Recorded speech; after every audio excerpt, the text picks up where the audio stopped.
They say the dead tell no tales. But what if death itself was the greatest lie ever told? I am Visha, and for 35 years, I mourned a husband who never existed. I preserved his legacy, raised his heir, and withered away in a prison of my own virtue, all while he lived in paradise with another woman, laughing at my devotion. But when fate granted me a second chance at life, I discovered something extraordinary. If a dead man can live, then perhaps a living woman can become someone entirely new. This is my story of revenge, rebirth, and a love that bloomed from the ashes of betrayal. But first, let me show you the moment that changed everything. The day I died of rage and woke up with the power to rewrite destiny itself. Before we dive in, let us know in the comments which country you're watching from. And if this is your first time here, don't forget to subscribe. Enjoy listening. The incense in my chambers had burned down to ash, much like my life. At 53, I lay dying in the grand Westford estate, my body ravaged by decades of loneliness and duty. The silk sheets that once symbolized my status as the Duchess of Westford now felt like burial shrouds. My breath came in shallow gasps, each one a struggle against the tuberculosis that had finally claimed victory over my stubborn will to live. Then he walked in. Marcus, my husband, the man whose death I had mourned for 35 years. He stood in my doorway, tall and distinguished, silver threading through hair that should have been eaten by worms decades ago. Behind him stood a woman of remarkable beauty, her face unlined despite her age, glowing with the radiance of a life well lived. And between them, like a mockery of everything I had sacrificed, stood my adopted son. No, their biological son, Leon. Visha, Marcus said, his voice carrying the same honeyed tone that had once made my young heart flutter. I wanted to thank you before the end. I tried to speak, but blood bubbled up instead of words. Through my fading vision, I watched him approach my bedside with the casual confidence of a man who had never truly suffered. Thanks to your dedication to the estate, Mother lived comfortably until her final days, he continued, as if discussing the weather. Thanks to your management, the Westford name remained untarnished. And thanks to your naive devotion, Celeste and I were able to live the life we always dreamed of. Celeste. So that was her name. She stepped forward, her silk robes rustling like serpent scales. Sister Visha, she said, and the false familiarity in her tone made my skin crawl. We owe you such a debt. When Marcus suggested faking his death all those years ago, I worried the plan wouldn't work. But you played your part beautifully. Grandmother knew everything, Leon added, unable to meet my eyes. She arranged for you to adopt me, knowing I was father's true heir. The bloodline was preserved, the estate maintained, and everyone got what they wanted. Everyone except me. Marcus leaned closer, and I could smell the exotic perfumes on his clothes, scents from distant lands I had never seen because I had been too busy maintaining his legacy. The marshal's seal, the military pension, the imperial compensation for my heroic death. It all funded our life abroad. Celeste and I have traveled the world, raised 5 beautiful children, and built a merchant empire in the southern kingdoms. All while you. He trailed off, but the implication hung in the air like poison. All while I rotted in this gilded cage, preserving his family's honor. Celeste waited until Marcus and Leon had left before showing her true face. She closed the door behind them and approached my bed with predatory grace. Shall I tell you a secret, dear Visha? She didn't wait for my response. We both knew I couldn't give one. I orchestrated everything. Your marriage to Marcus was my design. You see, I needed someone pathetic enough to accept a lifetime of widowhood. Someone with no family connections to investigate Marcus's death. Someone desperate enough for respectability that she'd cling to the role of grieving widow like a lifeline. She sat on the edge of my bed, her weight barely making an impression, as if she were made of air and malice. You were perfect. The bastard daughter of a minor merchant, sold to the highest bidder. Your own father couldn't wait to be rid of you. Did you really think the great Westford family would choose you for your virtues? Oh Visha. You were chosen because you were nothing. Because you would always be nothing. And nothing is exactly what you became. She leaned in close, her breath sweet with wine and cruelty. Marcus and I were lovers before he ever met you. The war provided the perfect opportunity. A hero's death, a grieving widow too proper to remarry, an estate preserved in perpetuity for our son. You were never a wife, Visha. You were a placeholder.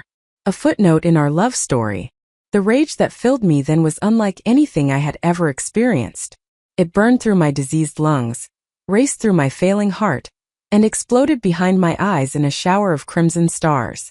Blood erupted from my mouth, spattering Celeste's perfect face.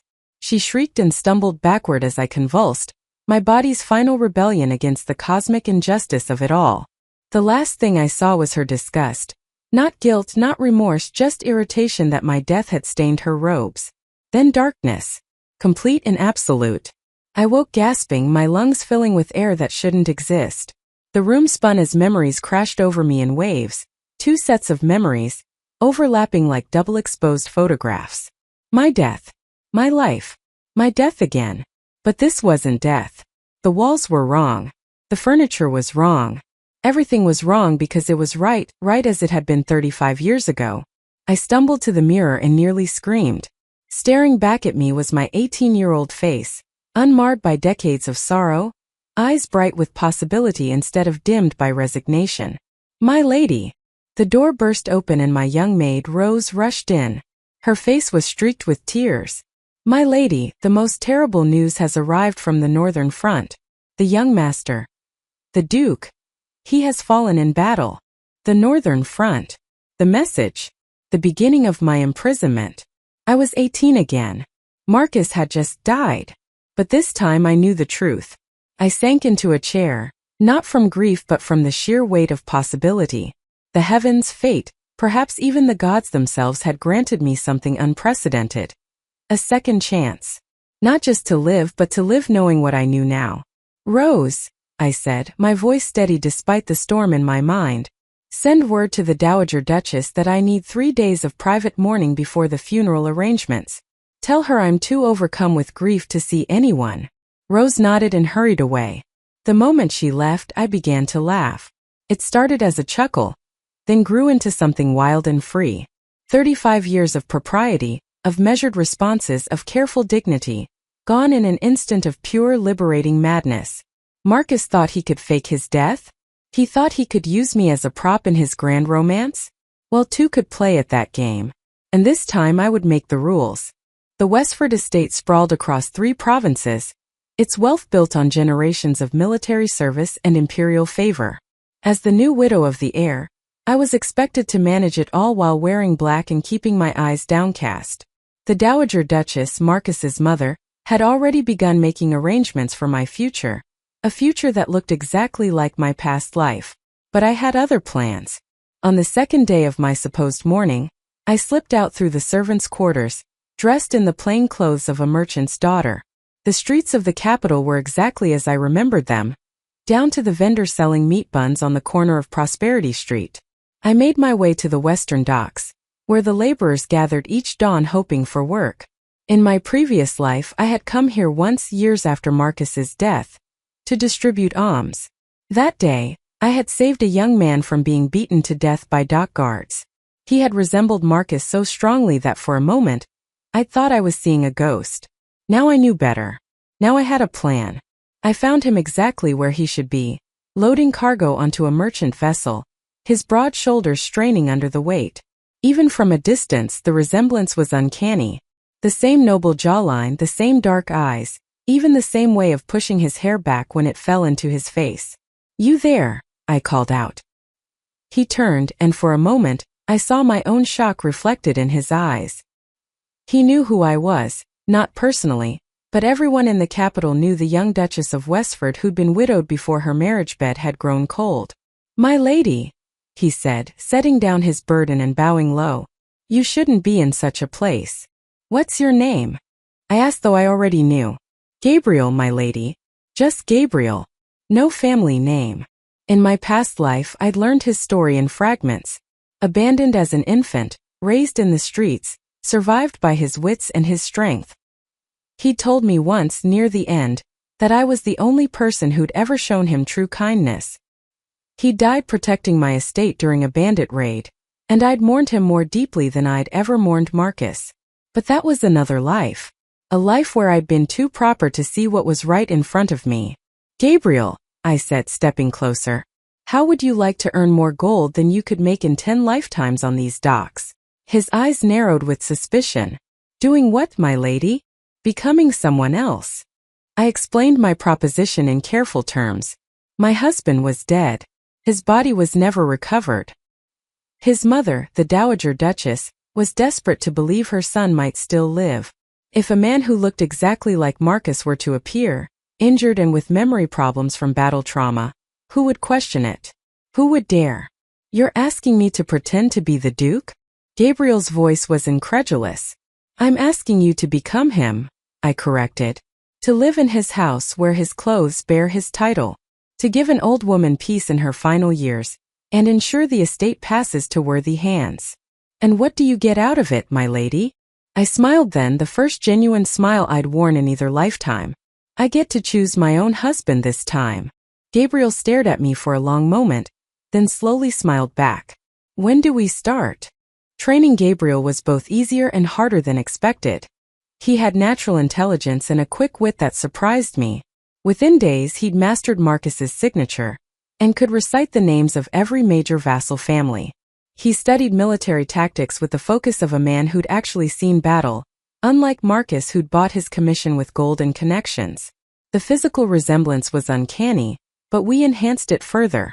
I taught him Marcus's mannerisms, the way he tilted his head when thinking, his preference for mint tea, his habit of tapping his ring finger when impatient. Details I'd memorized during our brief time together. Desperate to know the stranger I'd married. Why do you know him so well when you were only married for a month?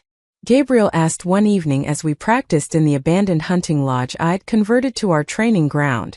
Because I spent 35 years studying a ghost, I said without thinking, then caught myself. I mean, I wanted to honor his memory properly. The servants spoke of him often. Gabriel studied me with those dark eyes that were Marcus's and yet weren't. You're different from what people say about you. What do they say? That you're a perfect lady. Proper. Delicate. Devoted to your dead husband's memory. I laughed and his eyes widened at the sound. I'm none of those things, Gabriel. I'm practical. I'm a survivor. And I'm very, very angry. At who? At the world that says I should waste my life mourning a man I barely knew. At the system that would leave me withering in widow's weeds while men like my husband's cousins circle like vultures, waiting to claim the estate. At the idea that my only value is in preserving someone else's legacy. Gabriel set down the teacup he'd been practicing with. Holding it properly had been one of the hardest lessons. So this is revenge? No, I said, moving closer to him. This is justice. And perhaps something more. The air between us shifted, charged with possibility. In my past life I'd ignored these moments, buried them under propriety and duty. But I was done being proper. When this is over, Gabriel said quietly, when we've fooled everyone and secured the estate, what happens to me? That depends, I said, reaching up to adjust his cravat, letting my fingers linger against his throat where his pulse raced. On whether you want to stay. As the Duke. As my husband. The word hung between us, heavy with implication. In my past life, Gabriel had loved me silently, devotedly, asking for nothing but the privilege of serving me. I'd been too blind to see it, too proper to acknowledge it. Visha, he said, and my name on his lips was nothing like how Marcus had said it. Marcus had said my name like he was commenting on furniture. Gabriel said it like a prayer. You barely know me. I know enough, I said. I know you're kind to the dockcats even when you have no food yourself. I know you can read and write because you taught yourself using discarded shipping manifests. I know you send half your earnings to the orphanage that kicked you out at 12. I know you're 10 times the man Marcus ever was. How could you know all that? I couldn't tell him the truth that in another life, he'd been my truest friend, my fiercest protector, the only person who'd ever seen me as more than a duty or a tool. So I told a different truth. Because I've been watching you for weeks. Because when I choose something I choose carefully. And I choose you, Gabriel. The question is, do you choose me? His answer was in his kiss, gentle and fierce at once, tasting of possibility and promise. When we broke apart, his eyes were bright with something I'd never seen in Marcus's face. Genuine desire, not for my dowry or my connections but for me. We should wait, he said, though his hands remained at my waist. Until after we've succeeded. Until it's safe. Safe, I laughed. Gabriel, we're about to attempt the greatest fraud in the history of the Empire. Nothing about this is safe. Then we should at least wait until it's legal. He amended with a grin that transformed his face from Marcus's cold beauty to something warmer, more real. Agreed, I said, though every part of me wanted to throw propriety to the winds. But know this, when this charade is complete, you won't be playing my husband. You'll be my husband in truth. I can live with that, he said. The question is, can you live with the deception? Calling me by his name? Pretending I'm him? Only in public, I assured him. In private, you'll always be Gabriel to me. My Gabriel. Yours, he agreed, and sealed it with another kiss. 6 weeks after Marcus's death was announced, a miracle occurred. A man stumbled into the northern garrison, wearing the tattered remains of a duke's uniform. His face was scarred, his memory fragmented, but the garrison commander recognized him immediately. Duke Marcus Westford, thought dead, somehow survived. The news reached the capital like wildfire. The Dowager Duchess collapsed with joy. The Emperor himself sent physicians. And I, the grieving widow, rushed to my husband's side with tears of happiness that the whole court found deeply moving. My beloved, I cried, throwing myself at Gabriel's feet as he lay in the garrison's medical wing. I knew the heavens wouldn't be so cruel as to take you from me.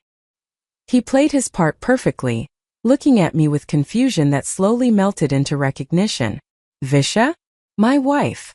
The physician, an elderly man with kind eyes, patted my shoulder. The trauma was severe, my lady. He may never fully recover all his memories, but with time and care. I'll give him all the time in the world, I vowed, clutching Gabriel's hand. I'll help him remember everything. The Dowager Duchess arrived the next day, and this was our first real test. She knew her son better than anyone. If anyone could spot the deception, it would be her. Gabriel lay still as she approached, his expression carefully blank. She studied his face, traced the new scars with trembling fingers, then suddenly pulled him into an embrace. My boy, she wept. My precious boy. I knew you wouldn't leave me. Over her shoulder, Gabriel's eyes met mine. We had passed the first test, but this was just the beginning. The journey back to the capital was a triumphant procession. Crowds lined the streets to see the hero who'd returned from the dead. The Emperor granted us an audience, praising Marcus's resilience and awarding him new honors. Through it all, Gabriel played his role flawlessly. Confused but noble, grateful but dignified. But it was in our private moments that the real challenge lay. I can't sleep in your bed, Gabriel said that first night back at the estate. It wouldn't be proper. You're supposed to be my husband, I reminded him. It would be suspicious if you didn't. But we agreed to wait.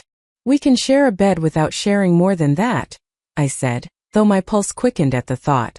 Trust me, Gabriel. Please. He did trust me, and that first night set the pattern for many to follow. We lay side by side, carefully not touching, talking in whispers about our plans for the estate, about the reforms we would make, about the life we were building on this elaborate lie. But even the best laid plans can go awry. 3 months into our deception, when Gabriel had fully established himself as Marcus and even the most skeptical courtiers had accepted his return, disaster arrived in the form of a letter. It was addressed to the Dowager Duchess, but she brought it to me, her face pale with shock. It's from Marcus, she said, and my blood turned to ice. Or someone claiming to be him. They say the man in our house is an imposter. I took the letter with steady hands, though my mind raced. The handwriting was indeed Marcus's. I recognized it from the few letters he'd sent during our brief courtship. Dearest mother. I know this will come as a shock, but I am alive and well. The man you've welcomed into your home is not your son. I don't know what schemes are at play, but I intend to return and reclaim my rightful place.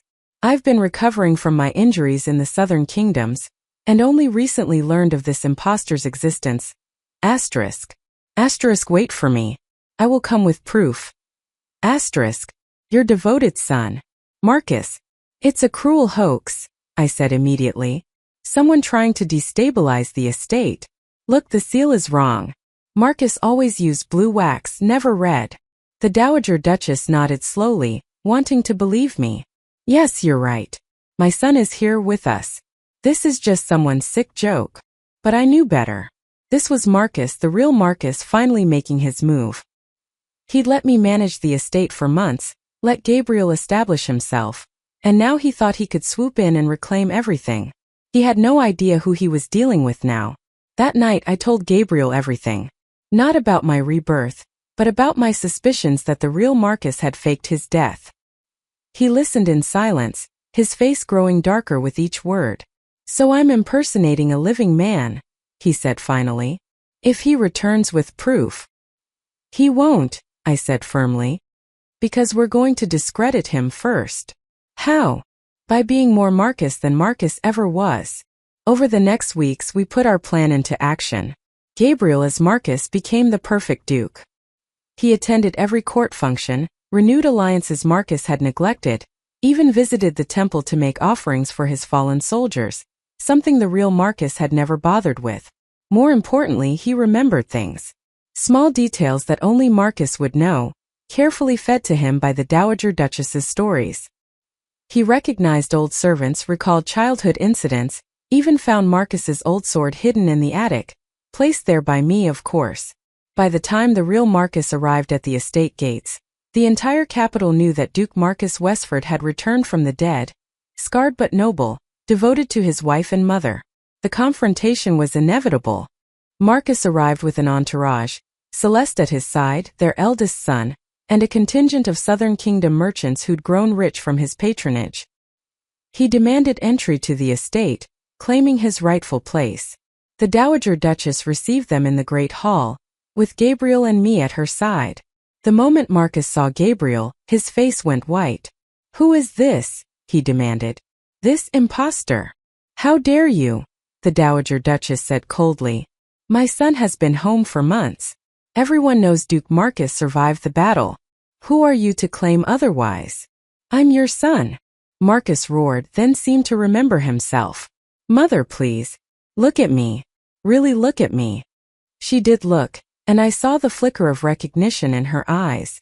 But then she looked at Gabriel, scarred and noble, who'd spent months caring for her, being the son Marcus had never truly been.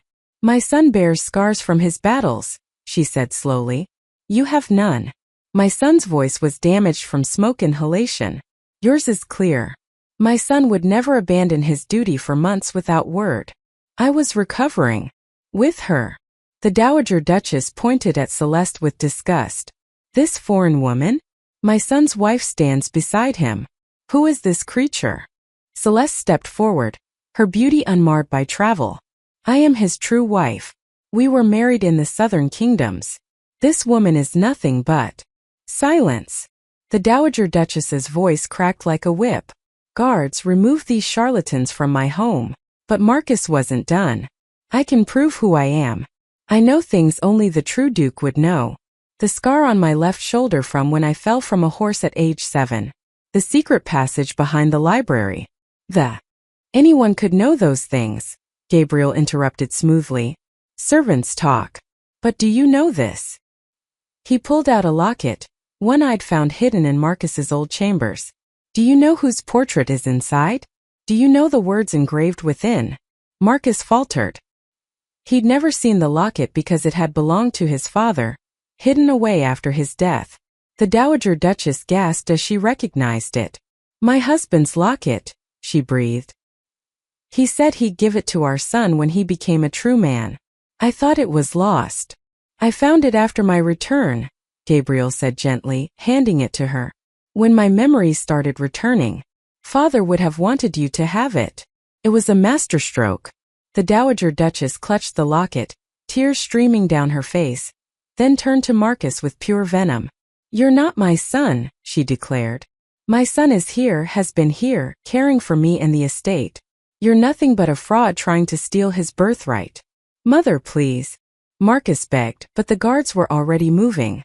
That's when Celeste made her fatal error. You old fool, she screeched. Can't you see what's happening? Your precious daughter-in-law has replaced your son with some commoner. She's the one behind all this. The hall fell silent. Even Marcus looked horrified at her outburst. The Dowager Duchess's voice was deadly quiet. My daughter-in-law has been the perfect wife, maintaining the estate, caring for me, honoring my son's memory even when we thought him dead. She rushed to his side the moment he returned. She nurses his injuries, helps him remember, supports him in everything. And you dare accuse her? Because it's true. Celeste was beyond reason now, her perfect composure cracking. She must have known Marcus would return eventually. So she found this lookalike, this nobody, and enough. The voice that rang out surprised everyone. It was mine. I stepped forward, every inch the dignified Duchess. Your Grace, I addressed the Dowager Duchess formally. Might I suggest we settle this matter definitively? How? The Imperial Court has ways of verifying identity, birthmarks, scars, even testing bloodlines through the ancient rituals. If these people truly believe they have a claim, let them present their case to the Emperor himself. Let His Majesty decide who the true Duke is. It was a calculated risk, but I knew Marcus would never agree to it. The Imperial Court's methods were thorough, and they'd uncover his desertion, his illegal marriage to Celeste, his embezzlement of military funds to finance his new life. Marcus's face had gone from white to green. That's not necessary. We can settle this privately. No, the Dowager Duchess said firmly. My daughter-in-law is right. We'll go to the Emperor. Unless you'd prefer to leave now and never return. The silence stretched taut. Marcus looked at Celeste, at their son, at the life he'd built on lies and betrayal. Then he looked at me, and for the first time I saw fear in his eyes. This isn't over, he said quietly. Yes, I replied, it is. They left that night, but I knew they wouldn't go far. Marcus's pride wouldn't let him. As predicted, Marcus couldn't resist one final gambit. He petitioned the Emperor directly, claiming his birthright had been stolen. The scandal rocked the capital, two men claiming to be the same duke, both with convincing stories, both with supporters. The Emperor, young and sharp-eyed, summoned all parties to the imperial palace. The throne room was packed with courtiers eager for drama. Gabriel and I stood on one side, Marcus and Celeste on the other. The Dowager Duchess had chosen to stay with us, her loyalty clear. This is an unusual case, the Emperor began, his voice carrying easily through the vast hall. Two men claim to be Duke Marcus Westford. One has been living as the Duke for months, recognized by his family and peers. The other arrives from foreign lands with tales of survival and recovery. How shall we determine the truth? The imperial advisor stepped forward. Your Majesty, might I suggest the test of blood? The ancient ritual can. I have a better idea, the Emperor interrupted, his eyes gleaming with something that made me nervous. Duke Marcus Westford was renowned for his military knowledge. Let both men demonstrate their understanding of our northern campaign strategies. Surely the true Duke would remember his own battle plans. My heart sank. This was the one area where Gabriel might fail. But he stepped forward confidently. Your Majesty, Gabriel said, bowing deeply. I would be honored, but I must confess, my injuries have affected my memory of the battle itself. The physicians say it's common with head trauma. However, I can speak to the improvements I've made to our defenses since my return. He launched into a detailed explanation of the new fortifications he'd ordered, the supply lines he'd established, the training regimens he'd implemented. It was brilliant. All of it real, all of it verifiable, all of it beyond what the old Marcus would have ever bothered with. The Emperor nodded approvingly, then turned to Marcus. And you?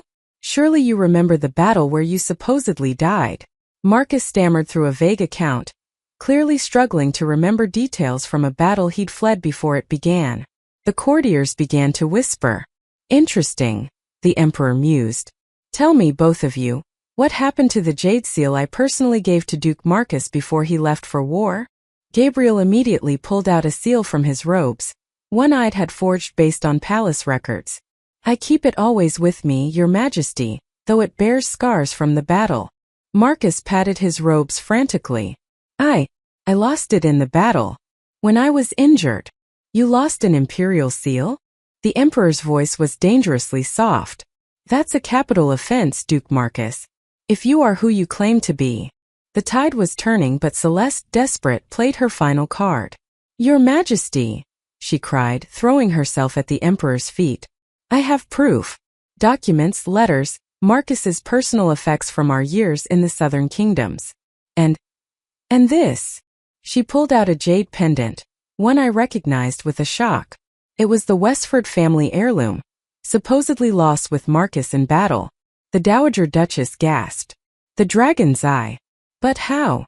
Because I'm your son, Marcus said triumphantly. I kept it safe all these years. For a moment the hall held its breath. Then Gabriel laughed, actually laughed. Your Majesty, he said. Might I examine this pendant? The emperor nodded, and a servant brought it to Gabriel. He studied it carefully, then smiled. This is indeed a dragon's eye pendant, he said. But it's not the Westford dragon's eye. He pulled out another pendant from his robes, identical but somehow different. This is. Look at the inscription on the back. My grandfather had it engraved with his wedding date. The one this man carries has no such inscription. I held my breath. This was our biggest gamble. I'd had Gabriel's pendant made by the same jeweler who'd created the original, an ancient man who still had the molds. But would it be enough? The emperor examined both pendants, then passed them to his advisors. After several tense minutes of consultation, the verdict came. The pendant carried by the scarred duke bears the authentic markings of age and the correct inscription, the imperial advisor announced. The other is a skillful reproduction, but a reproduction nonetheless. The hall erupted in chaos. Marcus was screaming about conspiracies, Celeste was weeping, and their son, barely more than a boy, looked lost and frightened. The emperor raised his hand for silence. Enough. I have seen and heard enough. The man who has been living as Duke Marcus Westford these past months has proven himself through service, dedication, and knowledge. The man who arrives now with foreign wives and false pendants has proven only his greed. He stood, his youth making his authority all the more impressive. But there is one more test I would apply. Duke Marcus Westford was known for his devotion to his wife. Tell me, both of you, when did you first realize you loved the Duchess Visha? Gabriel didn't hesitate. The moment she found me at my lowest point and saw not a servant to command but a man worth saving. She gave me purpose when I had none, hope when I deserved none. Every day since has only deepened that love. The emperor turned to Marcus, who was stammering about duty and arrangement and family honor, empty words that meant nothing. I've heard enough, the emperor declared. The scarred duke is recognized as the true Marcus Westford. The other is hereby branded a fraudster and expelled from the empire. Should he return, the penalty is death. But he wasn't done. His gaze fixed on Celeste. As for you, woman, claiming to be wife to a duke of our empire, I'm curious about your origins. Guards, investigate her background thoroughly. Foreign spies have been active lately, and she seems suspicious. Celeste's face went white. Within hours, the investigation would uncover what I already knew from my past life. She was the daughter of a traitor who'd sold military secrets to the southern kingdoms.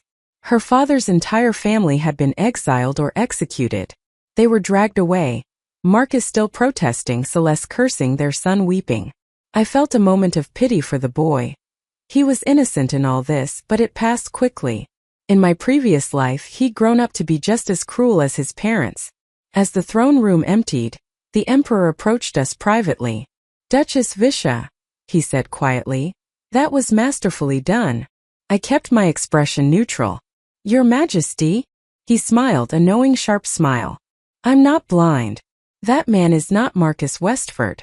His bone structure is wrong, his hands show years of manual labor, and he actually cares about military reform.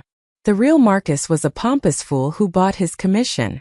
My heart stopped, but the emperor continued. However, this Marcus, whoever he is, has done more for the northern defenses in 3 months than the original did in 3 years. He's also clearly devoted to you, which the original never was. And the Dowager Duchess is happier than I've ever seen her. He paused, letting his words sink in. Sometimes, Duchess, the truth is less important than justice. The original Marcus betrayed his duties, abandoned his post, and consorting with a traitor's daughter. This Marcus serves the empire faithfully. I know which one I prefer. Gabriel bowed deeply. Your Majesty's wisdom is beyond measure. See that you continue to deserve my preference, the emperor said. Both of you. As we left the palace, I realized we'd won more than just our deception. We had the emperor's tacit approval. 5 years passed in what felt like a heartbeat compared to the dragging decades of my first life. Gabriel had grown into his role magnificently. The northern defenses were now impregnable, the estate prospered, and the Dowager Duchess, who'd figured out the truth within the first year but chose to keep it, doted on him like the son Marcus had never truly been. "He makes you happy," she said to me one evening as we watched Gabriel teaching sword work to the local children, something Marcus would have considered beneath him. "That's all I ever wanted for you, Visha. Happiness." "Mother," I said, and she squeezed my hand. "I know he's not Marcus," she whispered. "I've known almost from the beginning. Marcus had a birthmark on his left hip shaped like a crescent moon. This man doesn't. But you know what? I don't care. This man is more my son than Marcus ever was. And you're more alive with him than you ever were with Marcus. How long have you known?" "Since the day he gave me my husband's locket. Marcus never knew it existed. I'd hidden it too well. But this man, your Gabriel, he spent hours searching the estate for anything that would bring me comfort. He found what my own son never bothered to look for." We stood in comfortable silence, watching Gabriel laugh as one of the children managed to disarm him through sheer enthusiasm rather than skill. "There's something else," the Dowager Duchess said. "I received a letter yesterday. From the southern kingdoms. Marcus is dead, really dead this time. Celeste too. They were executed for espionage and treason. Their children were scattered to the winds." I felt nothing. No satisfaction, no regret, just a distant acknowledgement that a chapter had finally closed. "Does Gabriel know?" "Not yet." "Good. Let him stay innocent of it. He carries enough burdens pretending to be someone he's not." That night, I told Gabriel about my conversation with his mother. He wasn't surprised. "She's sharper than she lets on," he said, pulling me closer in our bed. Our bed where we'd been truly husband and wife for 4 years now. "Do you think anyone else knows? Does it matter?" I asked. "You're more Duke Marcus Westford than Marcus ever was. The Emperor approves, the people love you, the estate thrives. You've earned the title through service, not blood." "I've earned nothing," he said, kissing my forehead. "Everything I am, everything I have is because of you. You saved me, trained me, believed in me. You gave me a life beyond my wildest dreams. You gave me something better," I said. "A reason to live it." Our first son was born the following spring. The Dowager Duchess insisted on naming him William after her late husband. He had Gabriel's true coloring but my stubborn chin. 2 more children followed in quick succession. Twin daughters who had the entire estate wrapped around their tiny fingers. If this story touched your heart, don't forget to like, share, and subscribe for more powerful stories every day. Thanks for watching.